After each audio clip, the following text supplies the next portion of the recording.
Just like you না? যুবকের এখন এহেন পাল্টা উত্তরে দাঁত কির মারানোর শব্দ বাড়ল তাহেফা সাহেবের। মলিন মুখখানায় তার মুহূর্তেই লেপটে গেল অদৃশ্য আগুন। খোঁচা খোঁচা আধা পাকা দাড়িগুলোতে আবৃত চোয়ালখানা শক্ত হলো তৎক্ষণাৎ।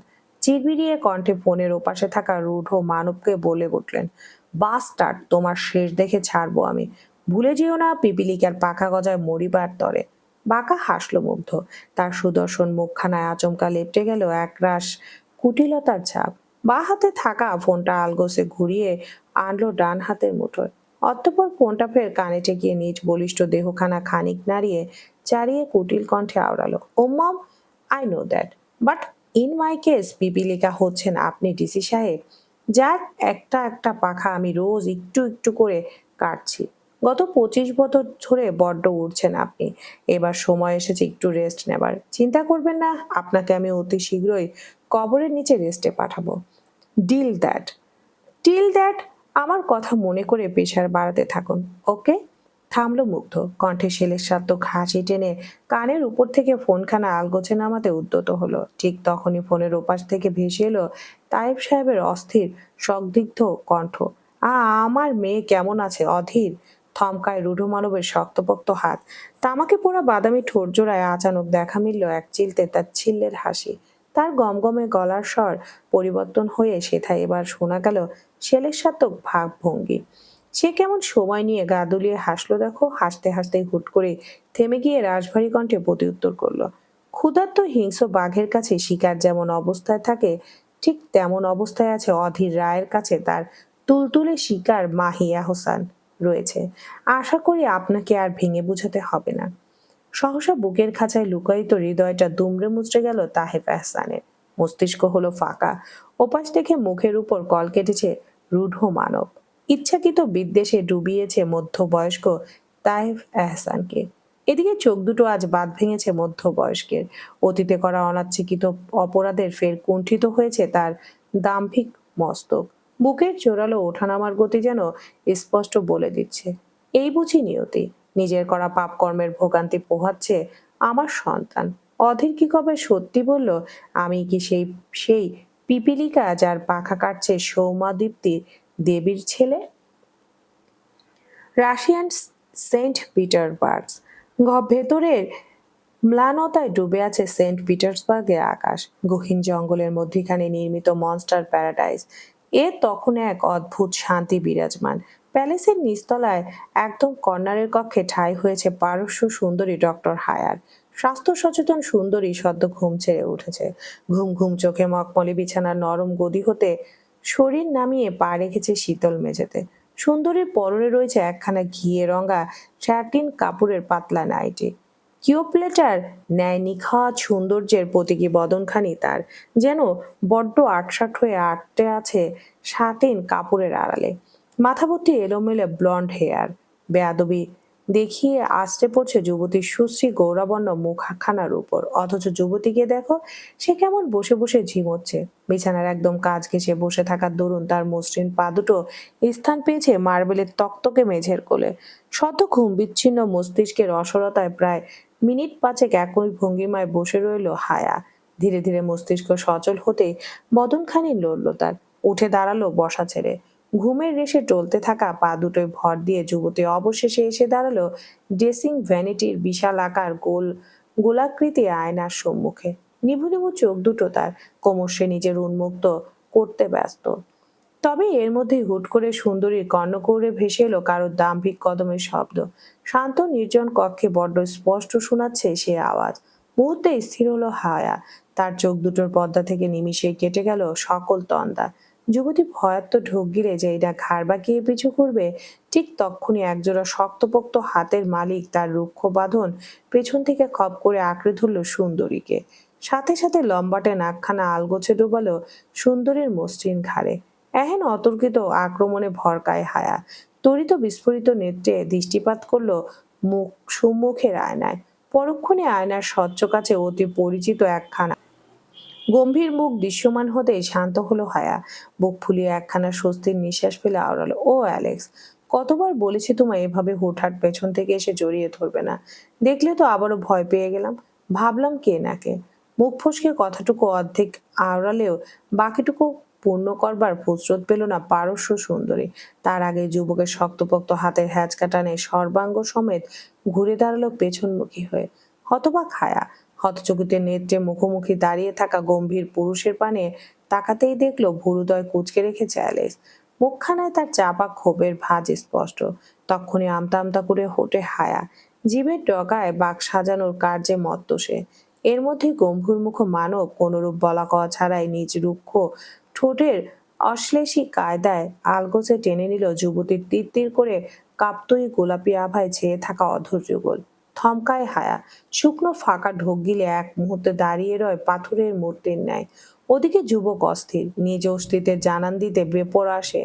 পারস্য সুন্দরী হাসলো খানিক, বেপরোয়া গম্ভীর মুখ উন্মাদ যুবককে বাগে আনতে নিজেও পরিশেষে তাল মেলালো তার সনে।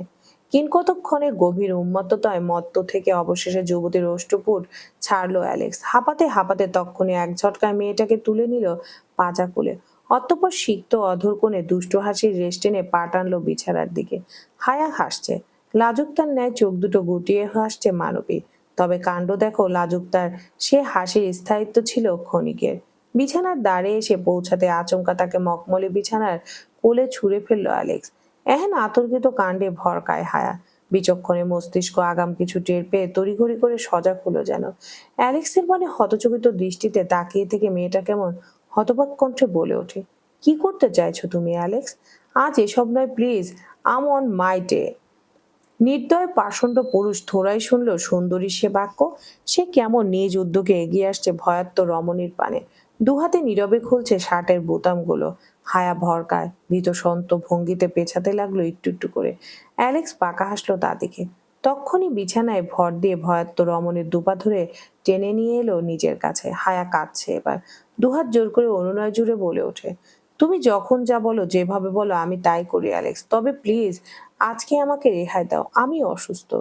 কন্দনরত মেয়েটার উপর সর্বাঙ্গের ভর ছাড়লো অ্যালেক্স। রমণীর লালাভ আবরণে ছেয়ে থাকা বক্ষ বিভাজিকা সুডল আস্তরণের ভাঁজে এক মুহূর্ত তীক্ষ্ণ দৃষ্টিতে তাকিয়ে থেকে বরক্ষণের সুন্দরীর বাঁকানো কায়া উন্মুক্ত করতে মর্ত হলো সে। কণ্ঠে তাচ্ছিল্যের সাপ ফুটিয়ে আওড়ালো, I don't care sweetheart. সকালের ফুটফুটে আলোয় ছেয়ে গিয়েছে আবদ্ধ কামরা। শুনশান ঘুমন্ত কক্ষটিতে মাঝে মধ্যে শোনা যাচ্ছে কারো ব্যথাতুর ফোঁপানোর শব্দে। কক্ষের একমাত্র মখমলি বিছানাটার অবস্থা একেবারে বেগতিক। চাদরের গায়ে লেপ্টে আছে ছোপ ছোপ রক্তের দাগের উপস্থিতি। নগ্ন গায়ের উপর ব্ল্যাঙ্কেট পেঁচিয়ে অদূরে বিছানার এক কোণে ঘেঁষে ফোঁপাচ্ছে হায়া। চোখ দুটো তার অবাধে ঝরাচ্ছে অশ্রু। গৌরবনা মুখখানায় তার হিংস্র আঁচড়ের দাগগুলো স্পষ্ট, যেন কোনো ক্ষুধার্ত পশু খুবলে খেয়েছে তার মসৃণ ত্বক। বিছানার অন্য পাশে হেডবোর্ডের সনে পিঠ ঠেকিয়ে বসে আছে ঘামাত্ম অ্যালেক্স। তার ডান হাতের তর্জনী এবং মধ্যমার ভাঁজে আটকে আছে একখানা মোটা সিগার। পাষণ্ড পুরুষ ঠোঁট বুজে হাঁপাচ্ছে, তার লোমহীন পেটানো দেহখানা হতে চুইয়ে পড়ছে ঘামের কণা। নাভিকমলের বড্ড নিচে ঠেকে আছে প্যান্টের কাঁধ। যুবকের এক পা ঝুলছে মেঝেতে, অন্য পা উঁচিয়ে রাখা বিছানার কোলে।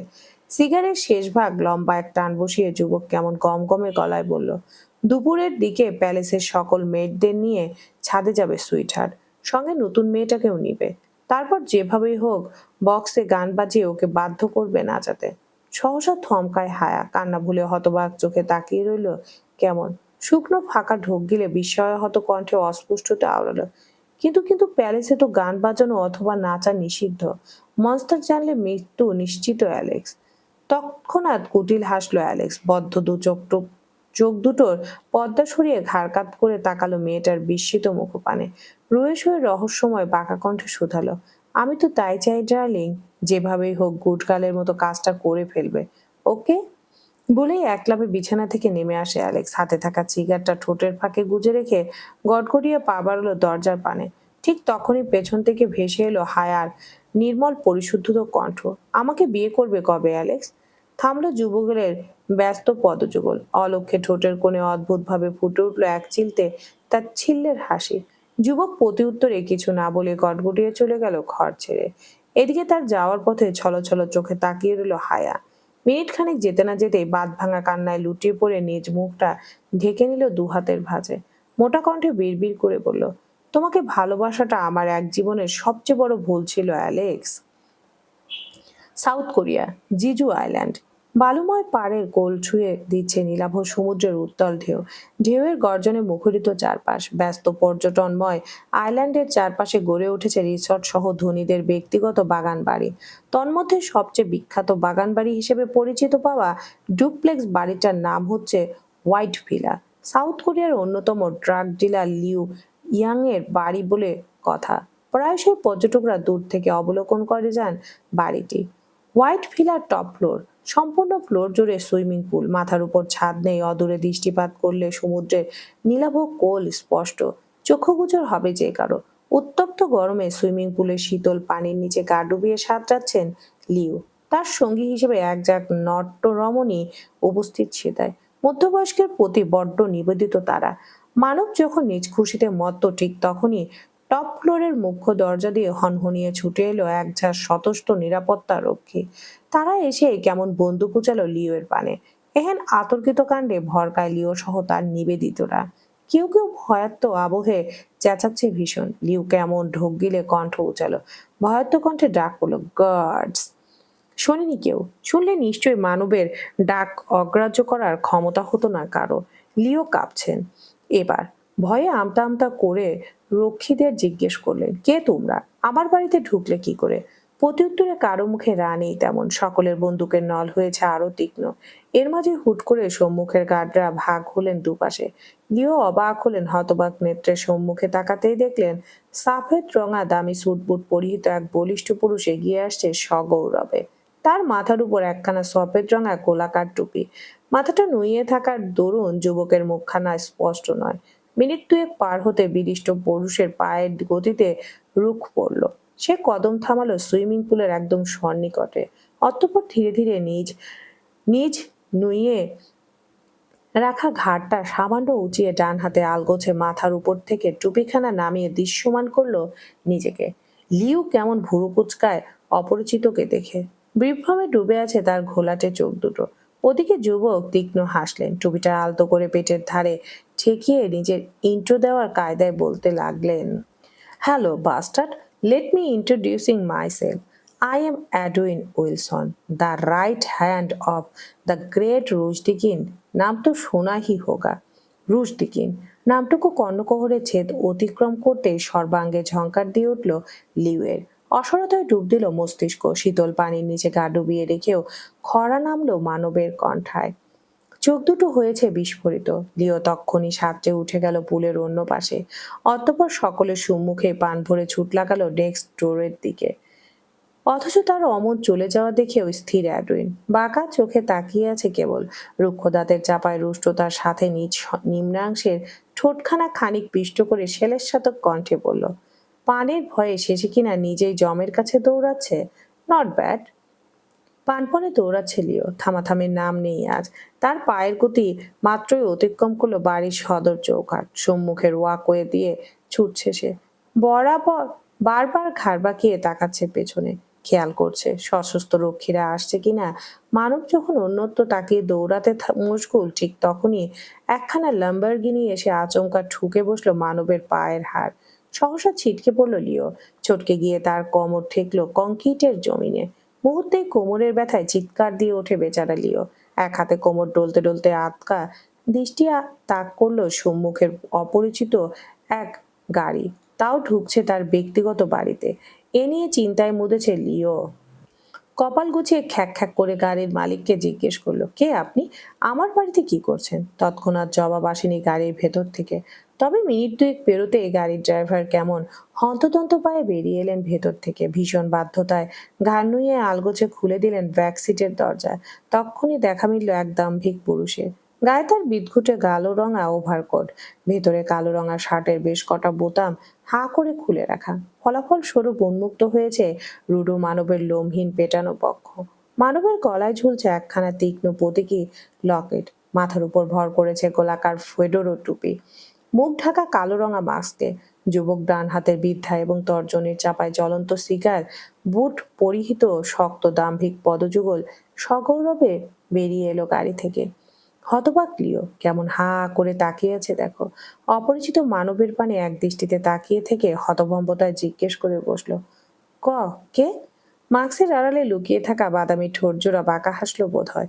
আঙ্গুলের চাপায় আটকে রাখা সিগারটা খানিক নাড়িয়ে চাড়িয়ে ফের উঠে এলো মাস্কের উপর দিয়ে ঠোঁটের ফাঁকে।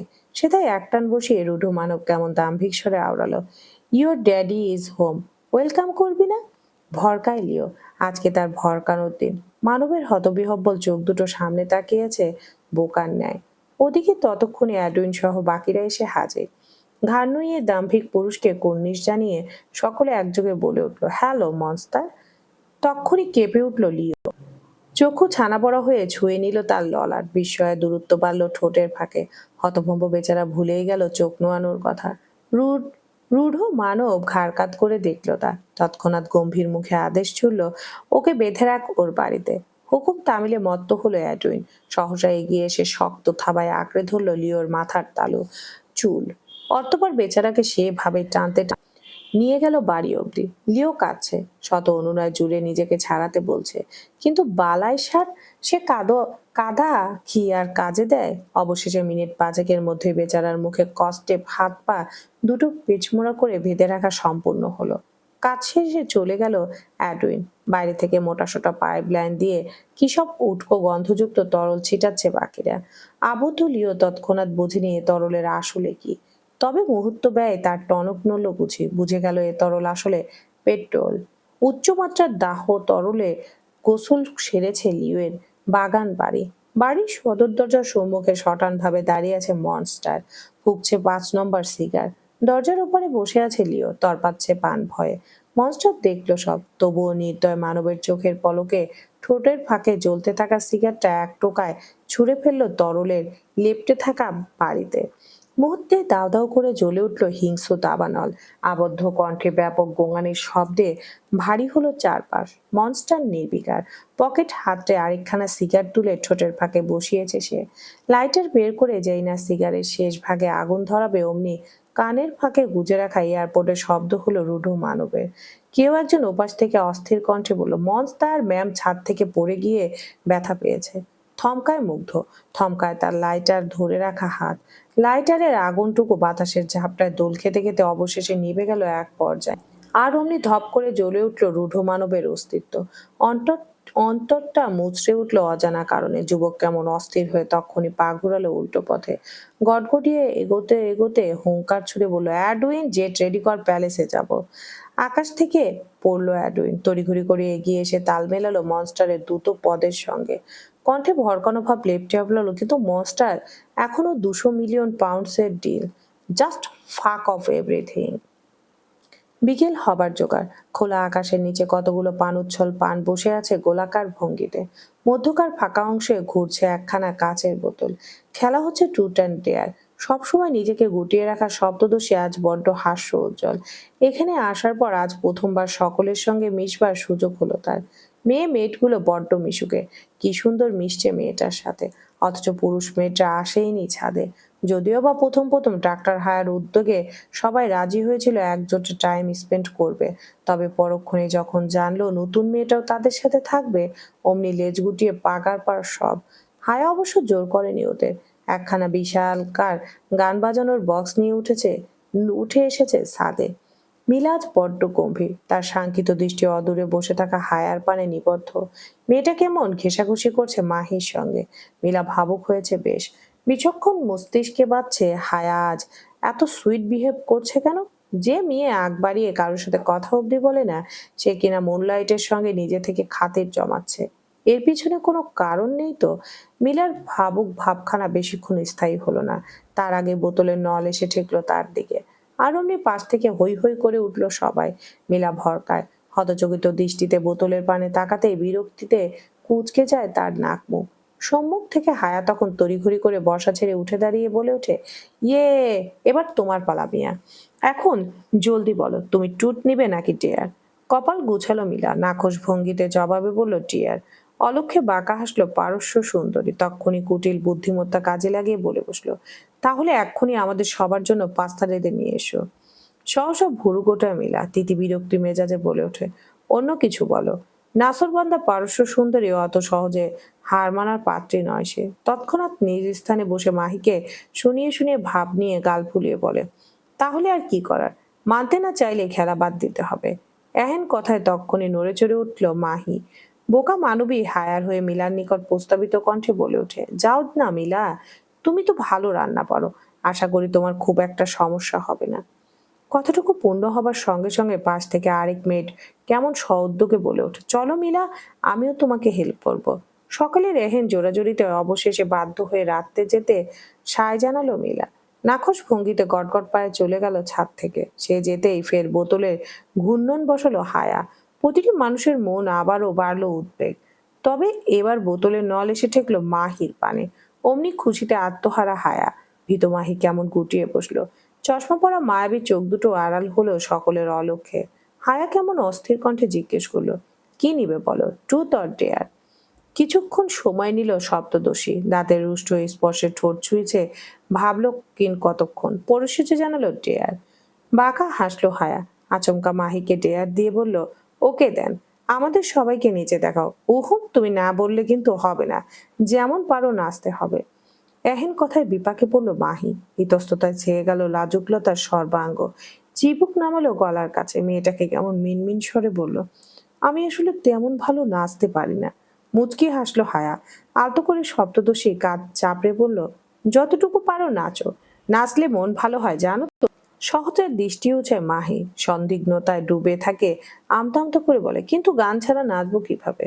এহেন কথা শেষ হবার পূর্বে পাশ থেকে একখানা ছোট পেনড্রাইভ বের করে আনে হায়া। তা মাহির পানে এগিয়ে দিয়ে বলে বসে, এই নাও, এখানে বাংলাদেশি অনেক গান আছে, তোমার পছন্দের প্লে লিস্ট থেকে একটা গান অন করে নিচে ফেলো। আনমনে হেসে ওঠে মাহি। তক্ষুনি হায়ার হাত থেকে পেনড্রাইভটা হাতে নিয়ে খুশি মনে বলল, ওকে। হাওয়ার বেগে ছুটছে মনস্টারের গাড়ি। প্যারাডাইসের লোহার গেট পেরিয়ে মাত্রই প্রবেশ করলো প্যালেসে। দুর্বার গতিতে গাড়িটা অবশেষে এসে থামলো প্যালেসের সদর দরজার পানে, যেথায় আগে থেকে দাঁড়িয়ে আছে অ্যালেক্স। গম্ভীর মুখে কপট ভাব ধরেছে হতভম্বতার। হন্য হয়ে গাড়ি থেকে বেরিয়ে এলো মুগ্ধ। পায়ের গতিতে টান বসিয়ে রুঢ় মানব কেমন গটগটিয়ে ঢুকলো প্যালেসের ভেতরে। পেছন পেছন এক পাশে অ্যাডোয়েন এবং অন্য পাশে অ্যালেক্সও হাঁটা ধরলো মানবের সঙ্গে। মুগ্ধ হাঁটতে হাঁটতে কেমন কটমট কণ্ঠে হুঙ্কার ছুড়ে আওড়ালো, কোথায় বান্দির মেয়ে? কথাটুকু আওড়ানোর সঙ্গে সঙ্গে প্যালেসের গোলাকার ছাউনির উপর থেকে ভেসে এলো গানের সুর। অমনি থমকায় মুগ্ধের পদযুগল। মুহূর্তে অগ্নিরূপ ধারণ করলো মানবের মুখাপয়। হাত দুটো হলো মুষ্টিবদ্ধ। দৃঢ় চোয়ালটা কটমট করছে মুগ্ধের। বর্জ্য কঠিন কণ্ঠে তক্ষুনি গর্জন তুলে আওড়ালো, প্যালেসে গান বাজানোর মতো এত বড় দুঃসাহস কোন জানোয়ারের বাচ্চার হয়েছে? গার্ড, আমার তলোয়ার দে। আতকে উঠে অ্যাড্রিন। ভয়াত্ম আবেহে আগ বাড়িয়ে যেই না মনস্টারকে থামাতে যাবে, অমনি তার দৃষ্টি গিয়ে আটকালো অ্যালেক্সের পানে। গম্ভীর মুখে অ্যালেক্স কেমন বাঁকা হাসছে দেখো। ঘাড় কাত করে অ্যাডুইনকে আচমকা চোখ টিপে বসলো সে। বিচক্ষণী অ্যাডুইন একে একে দুই মিলিয়ে বুঝে নিল অনেক কিছু। রূঢ় মানব চলে গিয়েছে বহুদূর। অ্যাডুইন মুহূর্তে মনস্টারের পিছু ছুটতে চাইলো, তার পথে এসে আটকালো অ্যালেক্স। অলক্ষ্যে অ্যাডুইনের পেট বরাবর চেপে ধরলো রিভলভারের ঠান্ডা নল। গম্ভীর মুখে বাঁকা কণ্ঠে বলল, রিল্যাক্স অ্যাডুইন, এত ছুটাছুটি করছো কেন? থামো একটু। এক হাতে ধারালো তক্তকে তলোয়ার, মুখাবয় রং ধরেছে হিংস্রতার। ক্ষিপ্ততায় ছাদের দিকে এগোচ্ছে রূঢ় মানব।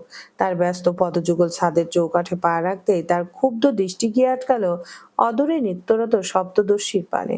মুহূর্তে থমকায় নির্দয় পুরুষ। তার চোখ দুটোর আগুনে নিমিষে নামলো এক পলসা বৃষ্টি। শক্ত চোয়াল ছেড়েছে হাড়ের অংশ। হতবাক হয়েছে ক্ষুব্ধ মস্তিষ্ক। অদূরে মনের সুখে দক্ষ কায়দায় নাচছে মাহি। বক্সে তখন গান বাজছে। হাতের চুড়ি ছামছাম বাজে। বসে না মন কোনো কাজে, প্রেম আসে যায় এমনে তোকে না পাওয়ার কারণে। থমকানো রূঢ় মানবের কণ্ঠায় নেমেছে একরাশ হতবাতকতা। চোখে মুখে লেপ্টে অবাধ টান। তার হতবাতক কণ্ঠপুরে অস্পষ্ট বেরোলো, আমার পিচ্ছি এত বড় হয়ে গেল কবে থেকে? শেষে কিনা আমাকে নাচাতে নাচাতে নিজেও এখন নাচছে। মাহি পায়ের তাল বাড়িয়েছে। পরনের গোলাকার জামার ভাঁজে হুট করে পা আটকে গেল সপ্তদর্শী। গায়ের ভরে দাঁড়িয়ে থাকতে না পেরে যেই না মুখ থুবড়ে উল্টে পড়বে, অমনি একজোড়া শক্তপোক্ত হাতের শক্ত বাঁধনে মুহূর্তে আবদ্ধ হলো সপ্তদর্শী। তক্ষুনি তটস্থ সকলে, মনস্টারের উপস্থিতি দেখে লেজ গুটিয়ে পালালেন সকলে। এদিকে কাপ্তই মাহি দুদুল্যমান ক্ষুদ্র বক্ষখানি তার মেঝে থেকে বড্ড উঁচুতে আটকে আছে কারো শক্ত বাঁধনে। ধীরে ধীরে কাপা কাপা চোখ দুটো পদ্মা সরালো মানবীর।